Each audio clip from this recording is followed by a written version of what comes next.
Hans Wormhat and Mungo showed up. We formed a team to take down the bad guys who blew up all the vehicles. I thought it was a great way to start off whatever season that was. I kind of toyed with the idea of doing it again next season, and I was like, nope, no extra work. The show's already hard enough. That was a fun thing. It was, again, it was impulsive, and you did it, and it was fun. When I sit and I plan stuff out, and I'm trying to, like, do all these jokes, they don't land. I'm not a comedian in that sense, but I remember thinking at one point, we did the trailer, people really liked that. I think Mungo's come back as his son, or my son, Mungo Jr. People think that's funny.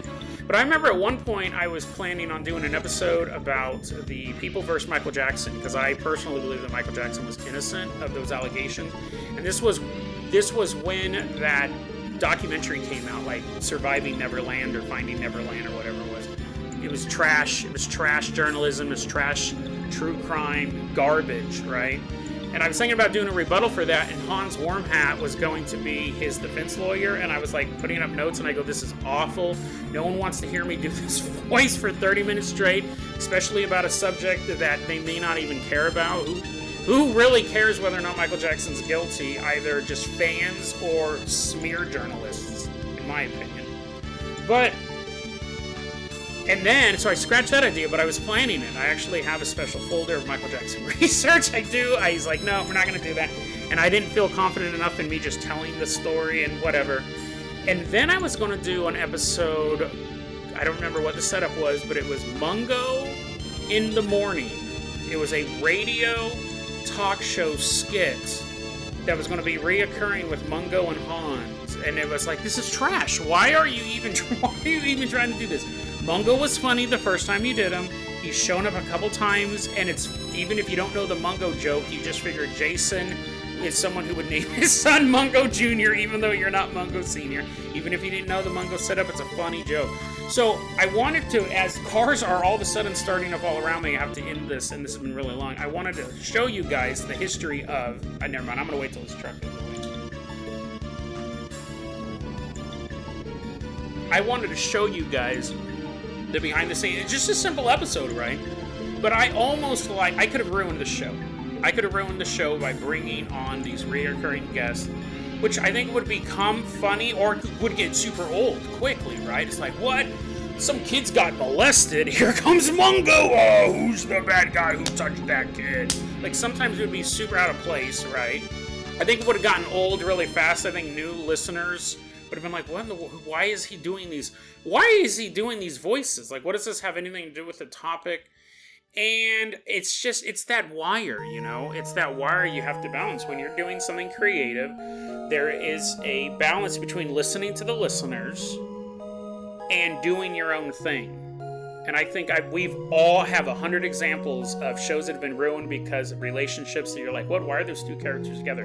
Kylo Ren and whoever that girl was, Skywalker daughter, are together now. I don't watch any of those movies, but I know people are like, that was so shoehorned in. But the fans, quote unquote, the fans wanted it, right? This vocal minority wanted it, and people are like, this is dumb. We've all seen that. It's really easy to mess up your own project, and I'm glad so far I haven't been able to do that, right? I've tried. I almost had Mungo in the Morning, this radio DJ thing. Thought it was so funny. I've recorded fake ads. I remember once I had like a week of fake ads for Sprite or Burger King.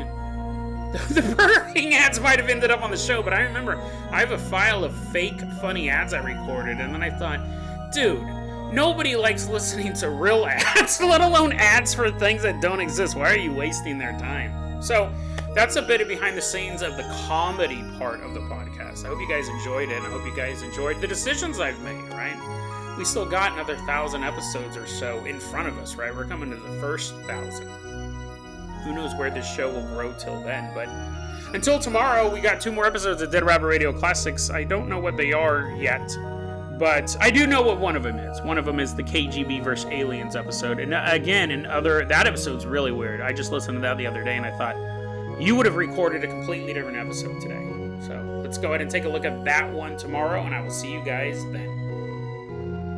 Hey everyone, welcome back to another episode of Dead Rabbit Radio Classics, where we take a look at a classic episode of Dead Rabbit Radio with some new info, some new behind-the-scenes stuff, This is a really fun episode. This is an episode that I just listened to recently because I was looking for episodes to do classics on. Some of them I remember very clearly, right? I remember recording them. I remember coming up with the idea, like, what am I going to do this week? Sometimes really, it's like fly by the seat of my pants. Like, I got to record something today. What are we going to talk about? I'm going through notes.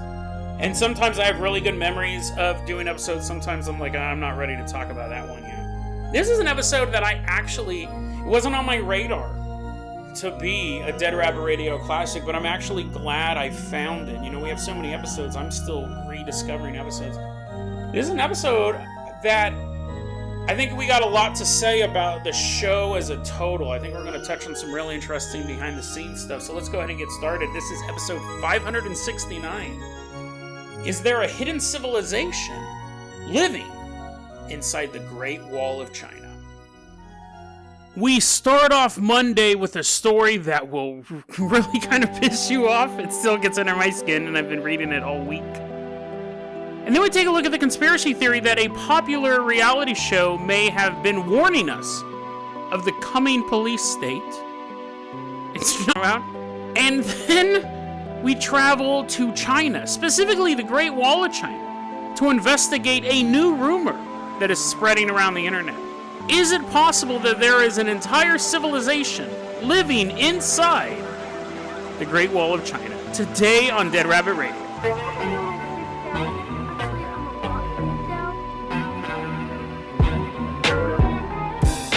Hey everyone, welcome back to another episode of Dead Rabbit Radio. I'm your host, Jason Carpenter. I'm having a great day. Hope you guys are having a great day too. I hope you guys had an awesome weekend. We have a ton of stuff to cover, so first off, let's give a shout out to our newest Patreon supporter, Alexander Hellander. Alexander Hellander, he's walking into the building, doing a little bow. He should change his last name to Highlander, that would be dope. Or, just have his family legacy, his name Hellander. Alexander, you're going to be our captain, our pilot this episode, and if you can't support the Patreon, I totally get it. Just help spread the word about the show. That also really, really helps out a lot. So I'm going to toss Alexander the keys to the Jason Jalopy. He's kind of spinning them on his finger there for a second. I wanted to give you guys a little news update.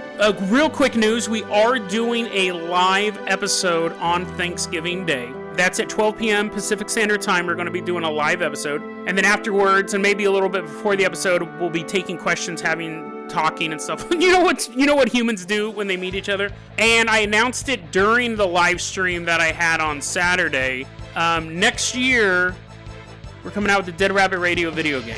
So I've been working on that. It's a lot of fun. It's with RPG Maker, which I've used in the past. I did create a game from start to finish. It was a 2-hour campaign. It was fun to do. It was the people who played it thought it was fun as well. So we're going to be doing that game. It's going to be on itch.io. So it's free. If you want to kick down a buck or two, you can, but it's going to be out there. It's for you guys. It gives me something to do, too, so I'm not just playing Minecraft on my time off. I'm building this game. You are going to be able to play a Dead Rabbit Radio fan. You get to play you, searching for me after I have been kidnapped by Mormon Bigfoot. So it's going to be all of our favorites. Hans is going to show up. Hans and a little monkey army is going to show up. I've been working on it, but that's going to be coming out next year. So Alexander, you ready to take us to our first story? He nods. Doo, doo, doo. Alarm's going off. Everyone's looking around. They're like, what's that? I go, oh, you know, we all have a new job. We are now officially baby savers. And you're like, what in the world is a baby saver? This is what I'm talking. You're all filling out your W-9. I'm like pushing you aside. You're like, no, don't worry. Just take your taxes out later. Go. We got this new job. Baby savers. Alexander's driving the Jason Jalopy. Has a little siren on it. Woo! We're driving to save little baby person. Could you get any more noble than that? We're in Newton, Alabama. The car is racing through the streets of Newton, Alabama. It's the year 2017, and we just got a call that a baby needs saving. So we pull up to this Department of Human Services building. We're kicking down their door. They're like, dude, we know you work here, baby savers. You don't need to kick down our door all the time. Get out of the way. Person who's trying to help us, pushing our way into the back. In the back office, there's a woman named Grace Locke, and she's holding her little 3-month-old baby. Now, Grace Locke has 2 kids already, got busted for some sort of drug crime. We don't care. We don't care about the specifics. We're just baby savers, right? She got busted for a drug crime. Her other 2 children got taken away. She did her time. Part of her parole, her probation, she had to do drug tests all the time. And she'd been doing really good. That's what she'd been telling people, right? You can never trust these guys. Oh, I'm not using the meth anymore. I'm not doing that no more. And she decides that she wants her other 2 kids back. She wants to have her family because now she has this 3-month-old child and she wants her other 2 kids out of the foster system. They can be a family again. I'm not on drugs anymore, she tells everybody. But when she's at Department of Human Services, she's holding her 3-month-old baby. We're standing in the room. We got our sunglasses on. Me, Alexander's looking super tough. He's all hitting his hand. I'm like, dude, calm it down a bit. Calm it down a bit. No punching yet. And it turns out that while she's sitting in the office, someone comes in. She's like trying to make her case to get her other 2 kids back. And they go, yeah, that's all well and good, but we are getting the results of your most recent drug test. You tested positive for meth. And not only that, so did your baby. Your 3-month-old baby tested positive for meth. So her baby is taken from her arms at that meeting. That's where we come in. And then, I don't know, we just save him. We put him in a corral in the middle of a park. Someone else can handle that side. We just literally take the babies. So that unfortunately happens, right? You have people trying to get their kids back. You have people who are struggling with drug abuse. And it's a struggle. You're going to use, you're going to go a while without using, you're going to use for a while. It's this whole thing. But Grace was sitting there and going, that's impossible. It's impossible. I have not used meth in a long time. She's just sobbing. Around the same time, there was this woman. She had already had issues with the law. She was getting drug tested. Popped a drug test. Her kids get taken away from her. Because again, this happens. This is pretty common. But that girl's mom, the grandmother to the children, is like, I know for a fact my daughter has not been using drugs. I know for a fact she hasn't been using drugs. She gets the lab paperwork, and she sees the doctor who signed off on it saying that she tested positive for drugs. She goes to the doctor's office, she says, I want to talk to you about this. Like, I'm sure you hear this all the time, but I can guarantee you my daughter was not using drugs. And the doctor, that's all he does is process drugs. Even on his off time, he's like, oh, what a long day at work. He brings home a bunch of urine and blood. He's like, oh, this is so relaxing. He's testing it. He goes, I test it all the time. Yeah, I do hear this all the time, but let me take a look at that paperwork. And he looks at it, and he's looking it over, and he goes, that's not my signature. I never tested this person. This story really pisses me off. This story absolutely pisses me off. Brandy Murrah, she was the owner of A&J Lab Collections. So what it is people do the drug testing, and then the lab collection people collect it as per their name, and then they send it out to be tested by the doctors. They're handling stuff for like employment, they're handling stuff for probation, they're handling stuff for foster system, trying to get their kids back, Department of Health and Human Services type of thing.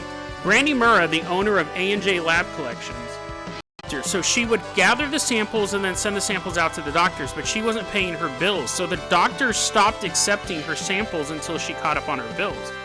But she can't catch up on her bills unless all these other places are paying her to send the stuff off. So what does she do? She just takes these drug tests. She takes these vial of blood, urine, a little bit of hair. She's a voodoo witch. She's doing that on the side. She's just saying positive for meth, positive for heroin, positive for meth. She just starts making up positive drug results and then forging doctors' names. People's kids will get taken away because of her. People who... Listen, I make a lot of jokes about like people using meth and stuff like that. We pretty much had Meth Monday going on for a while. But come on. Like, you gotta...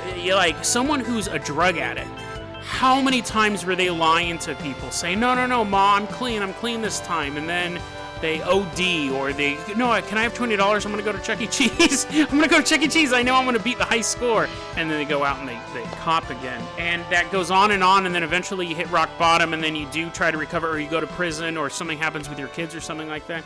There's always, with drug abuse, there's always a trust issue. Now imagine that you are actually clean. After years and years and years of lying and stealing, lying to yourself as well, you're clean. And you fail a drug test and somebody takes your 3-month-old baby out of your arms. That's quite sinister too, to make up a baby drug test. My first drug test by Fisher Price. Like, that's pretty sinister. She was making this stuff up ruining people's lives.